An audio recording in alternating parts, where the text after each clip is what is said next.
हाँ जी, तो बच्चों ये रहा आपका प्रोपोर्शनल कांस्टेंट के कंट्रोलर डिज़ाइन में बी पार्ट, जिसमें हमने रूट लोकस ए पार्ट में ड्रा कर लिया था। अब उसका बी पार्ट स्टार्ट होने लगा था। तो देखो बच्चों, आपके पास ये जो रूट लोकस ड्रा हुआ है ना, इसी के अंदर आपने जीटा की वैल्यू सेटल करनी है। वो कैसे सेटल करते हैं मैं आपको बताता हूँ। देखिए काफ़ी सिंपल है, इतना मुश्किल नहीं है ये। बच्चों सबसे पहले आपने जीटा की मदद से थीटा की वैल्यू निकालनी है। देखिए आपको पता है जीटा बराबर होता है कास थीटा के, तो थीटा किसके बराबर हुआ? थीटा बराबर हुआ कास इनवर्स जीटा के। ठीक है, तो ये वैल्यू अगर आप कैलकुलेटर को देते हो कास इनवर्स ऑफ 0.6, तो देखिए कितना एंगल मिलता है कास इनवर्स ऑफ 0.6, तो ये आपको मिलती है वैल्यू 53.13 डिग्री, 53.13 डिग्री। अब आप सब बोलेंगे सर यहाँ पे हम ये एंगल कैसे ड्रा कर सकते हैं? बच्चों देखो, असल में जब मैं इसको ऐसे एंगल को ड्रा करना चाहूँगा ना, इस तरह से रखूँगा, तो ज़ीरो यानी कि फर्स्ट क्वाड्रेंट में तो ये यहाँ पे ड्रा होगा, लेकिन जब इस क्वाड्रेंट में लाना चाहूँगा ना, तो ये ऐसे ही है, ये यहाँ पे यानी इस साइड पे एंगल जा रहा है इस तरह से, यानी कि ये जा रहा है क्लॉकवाइज डायरेक्शन में। अगर मैं इसको इस साइड पे लाना चाहता हूँ तो मुझे एंटी क्लॉकवाइज चलना होगा। तो वो कैसे करते हैं मैं आपको बताता हूँ, काफ़ी सिंपल वे है। इस साइड पे उस एंगल को लाने के लिए मुझे क्या करना होगा, 180 डिग्री में से इसको जस्ट यहाँ पे 180 डिग्री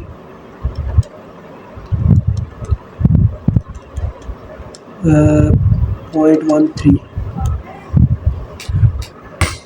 तो लिहाजा बच्चों काफ़ी सिंपल है। अगर मुझे यहाँ पे इसका एंगल लाई करवाना ना इस सेकंड क्वाड्रेंट में, तो मैं पता है कैसे करवाऊंगा, 180 डिग्री में से उसका जो एंगल आया वो माइनस कर दूंगा। देखो 180 डिग्री में से माइनस किया जाएगा 53.13 डिग्री, तो ये लाई कर जाएगा डायरेक्ट सीधा किसमें, सेकंड क्वाड्रेंट में। यानी कि अगर आपने अपने एंगल को फर्स्ट क्वाड्रेंट वाले एंगल को यहाँ पे लाना, तो आप 180 डिग्री में से ये एंगल माइनस करेंगे, तो देखिए ये मुझे मिलता है 126.87 डिग्री, यानी कि अप्रॉक्सीमेटली 127 डिग्री। तो अब मैं ज़ीरो के ऊपर ही अपनी डी रखूँगा और 127 डिग्री की लाइन खींचूँगा। तो देखें ये यहाँ पे 125, ये 26 और ये 27, ये यहाँ पे लगता है। अब इसके अकॉर्डिंग आपने ये लाइन खींच देनी है। बस आपने रूट लोकस को कट करवाना है और कोई काम नहीं। अब यहाँ पे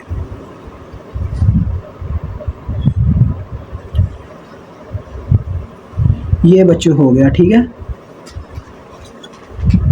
तो ये आपका जीटा ड्रा होगा। यहाँ पे आपने कहना है कि जीटा की जो वैल्यू है हमारे पास वो कितनी है जी, 50 नहीं 0.6 विच इज़ अवर जीटा।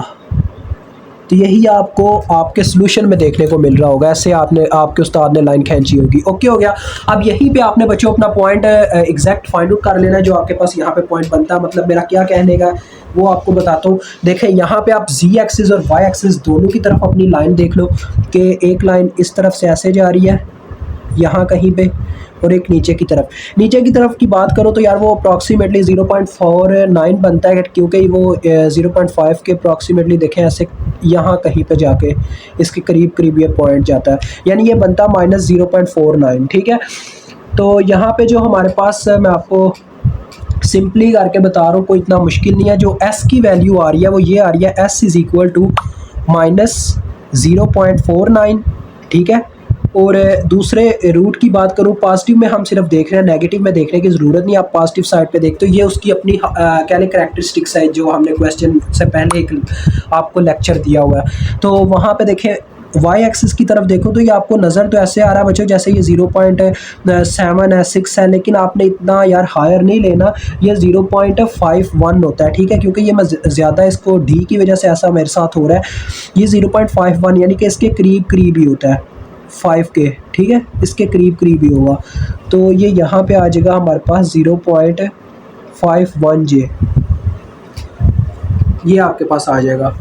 ठीक है, अब नेक्स्ट आपने क्या करना है, काफ़ी सिंपल है, इनकी लेंथ्स मालूम करनी होती हैं इस पॉइंट की। ये जो आपके पास स्पेसिफिक एक पॉइंट आ गया, इस स्पेसिफिक पॉइंट से हर एक कह लें ज़ीरो की, हर एक पोल की आपने लेंथ फाइंड आउट करनी होती है कितनी बनती है। मैं आपको बताता हूँ उसका मतलब क्या है। काफ़ी सिंपल है यार, ये देखो आपको ये वाली लेंथ पता होनी चाहिए। ये जो ज़ीरो है इसकी इस पॉइंट से कितनी लेंथ है। ठीक है, एक तो ये पोल बन गया इसके साथ, और उसके बाद एक ये पोल बनता है। तो आप इसको यहाँ पे यार इसकी ना मैं अलहदा से एक शेप ड्रा कर देता हूँ।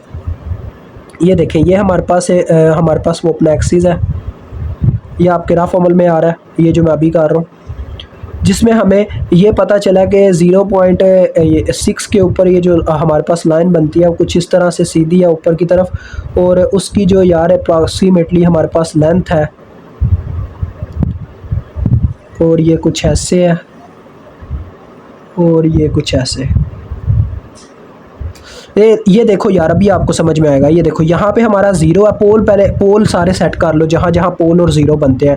1 के ऊपर हमारा एक पोल बनता है और कहाँ कहीं पे जाके 4 के ऊपर एक पोल बनता है। ऐसी बात ही है ना, 1 4 -1 -4 सॉरी, और ये ज़ीरो और -0.41 ये कुछ ऐसे इसकी वैल्यू है 49 0.49 के ऊपर इसकी ये लेंथ है। और यहाँ पे ये जो बन रही है ये 2 नहीं सॉरी 0.51 जे है, ये है। ठीक है जी। अब ये जो आपका पॉइंट आया हुआ है ना, जो आपने ये वाला पॉइंट निकाला हुआ है जीटा की वैल्यू की मदद से, इसको आपने कह देना है एस। आप इसको S1 कह सकते हो यार, ठीक है S1। अब S1 के S1 ये जो पॉइंट आपका आया हुआ है, इस पॉइंट से लेकर बाकी पोल्स और जीरोस की कितनी कितनी मतलब के दूरी है वो आपने मालूम करनी है। यानी कि S1 की जो इस पोल से दूरी है उसको मैं L1 का नाम दे देता हूँ, ठीक हो गया। उसके बाद S1 की इस पोल से कितनी दूरी है उसको मैं L2 का नाम दे देता हूँ। उसके बाद S1 यानी इस पॉइंट की इस पोल से कितनी दूरी है उसको मैं L3 का नाम दे देता हूँ। इन तीनों लेंथ्स को बच्चों मालूम करना आपका काम है। अब ये आपके लिए कितना ईजी है मैं आपको बताता हूँ, करके दिखाऊंगा, टेंशन नहीं लेनी। अब देखें ये कितना आसान है। इसमें बच्चों ये जो आप असल में जो मेन पॉइंट आपको मिला ना S1 की वैल्यू से जीटा को वहाँ पे मेंशन करने से आपने ये जो मेन पॉइंट इसका निकाल लिया -0.49 और 0.51 जे। ये आपको असल में यहाँ पे क्या प्रोवाइड कर रहा है, यहाँ पे ये आपको प्रोवाइड कर रहा है 90 डिग्री। 90 डिग्री की मदद से कोई भी ऐसी ट्रायंगल जिसके अंदर 90 डिग्री का एंगल आ जाए, परपेंडिकुलर आ जाए, उसको हम कहते हैं राइट एंगल ट्रायंगल। वहाँ पे फिसागोरस थ्योरम अप्लाई हो जाता है। तो यहाँ पे फिसागोरस की मदद से हम L1 L2 और L3 तीनों को फाइंड आउट कर सकते हैं। देखें कैसे। L1 को अगर मैं फाइंड आउट करना चाहता हूँ, ये देखें काफ़ी सिंपल है। मैं ये वाली ट्रायंगल लेता हूँ, देखें ये ठीक है, ज़रा गौर कीजिएगा, आपको मुश्किल ना लगे इसलिए मैं ना छोटे छोटे इसके पार्ट्स बनाऊंगा। अभी आपके सामने ये कुछ इस तरह से नज़र आ रही है। देखें ये यहाँ से लेके यहाँ तक की लेंथ आ रही है जो कि 0.49 है। इसको यार नेगेटिव में ना लिखे कोई फ़र्क नहीं पड़ता, क्योंकि लेंथ आपने मैग्नीट्यूड निकाली है, मैग्नीट्यूड में प्लस माइनस का कोई झंझट नहीं है। उसके बाद ये जो आपको वर्टिकल लाइन नज़र आ रही है ये कितनी है, आप इसको वाई एक्सिस से देखोगे। देखो वाई एक्सिस पे ये 0.51 के इक्वल है। बस इतनी सी बात है जिसको आपने इतना बड़ा मुश्किल काम बनाया हुआ है। और ये आपने मालूम करनी है जो कि आपके L1 है। ये भी आपको फर्स्ट ट्रायंगल बना के दिया। दूसरी अगर मैं बना के देता हूँ, अगर आप L2 मालूम करना चाह रहे हो, ज़रा गौर करो, तब भी आप ये वाली लाइन लोगे यहाँ से लेके यहाँ तक, ज़रा गौर करो, ये लाइन लोगे। ओके ओके हो गया, ये वाली लाइन ली है आपने और साथ में ये इतना फासला, देखो ये आ गया आपका। ये आप L2 मालूम कर रहे हो। वर्टिकल डिस्टेंस उतना ही है जो कि 0.451 जे है बच्चों, वर्टिकल डिस्टेंस वही है, बट हॉरिजॉन्टल डिस्टेंस कम हो गया। देखें अब आपने यहाँ से लेके यहाँ तक का डिस्टेंस रखा हुआ है एक्स एक्सिस में, तो लिहाजा क्या फ़र्क पड़ेगा। देखो आपके यानी कि 0 से 1 तक ये, यानी यहाँ 0 से लेके यहाँ तक का 1 डिस्टेंस बनता है, टोटल ये लेंथ 1 बनती है। उस 1 में से अगर हम 0.49 को माइनस कर देते हैं तो हमें ये छोटी सी लेंथ का पता चल जाएगा ये कितनी है, ये आती है 0.51, वैसे ही पता चल रहा है। तो अब ये आपकी लेंथ हो चुकी है 0.51 जे, ठीक है। अब अगर मैं इसकी बात करूं, अभी आपको समझ में आएगा। मेन चीज़ आपने बस परपेंडिकुलर कायम रखना है, यानी परपेंडिकुलर से बच्चों आपने बाकी सब क्लियर करना है। तीसरी जो आपकी लेंथ के लिए डायग्राम बनेगी वो कुछ यूं बनेगी, देखें ऐसे। अभी भी आपका ये मेन पॉइंट वही है। अब 0.49 से अब 4 तक का ये जो लेंथ है ना आपका, ये चेंज हुआ, बस वर्टिकल आपका सेम रहेगा हर दफ़ा, वर्टिकल चेंज नहीं होगा। वर्टिकल डिस्टेंस उतना ही है 0.51 जे, ये चेंज हो गया। देखिए कितना चेंज आया, 0.49 से हम -4 तक गए। तो आप क्या करो, 4 में से बच्चों 0.49 माइनस करो तो आपको पता चल जाएगा यहाँ तक से लेके यहाँ तक आपने कितना डिस्टेंस कवर किया, वो है 3.51 डिस्टेंस, ठीक है। तो यानी अब आपके जो हॉरिजॉन्टल डिस्टेंस है वो 3.51 है। ये आपने मालूम करना है L3। अब इनको मालूम कर लो यार, सीधी सी बात है। हम इनको कैसे मालूम करेंगे, L1 के ऊपर पहले फिसागोरस थ्योरम लगाया। क्या होता है बच्चों, बेस का स्क्वायर प्लस परपेंडिकुलर का स्क्वायर। बेस का स्क्वायर क्या है 0.49, ये L1 की बात कर रहा हूँ अभी, 0.49 का स्क्वायर प्लस परपेंडिकुलर का स्क्वायर, परपेंडिकुलर है 0.51।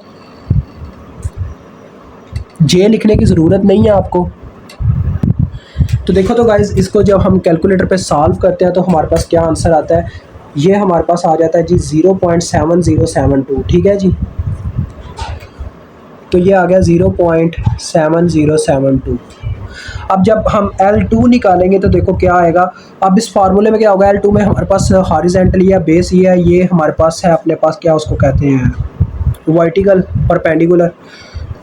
तो 0.51 का स्क्वायर प्लस 0.51 का स्क्वायर, तो इस केस में ये हमारे पास आ जाएगा 2 टाइम्स ऑफ 0.51 जो कि 0.8 बनता है, ठीक है 0.8। इसको मैं फिर भी वेरीफाई करके बता देता हूँ। √2 इंटू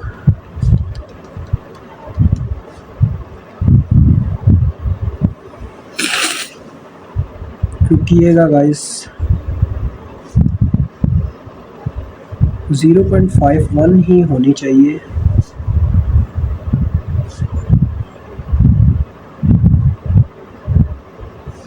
हाँ इतना ही बनता है।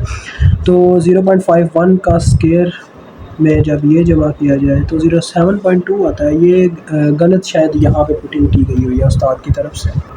तो बच्चों ये हमारे पास 0.8 नहीं है, जहाँ से मैं देख रहा था वहाँ पे कुछ मिसअंडरस्टैंडिंग हुई है किसी से। तो ये आता है 0.7212, ठीक है जी।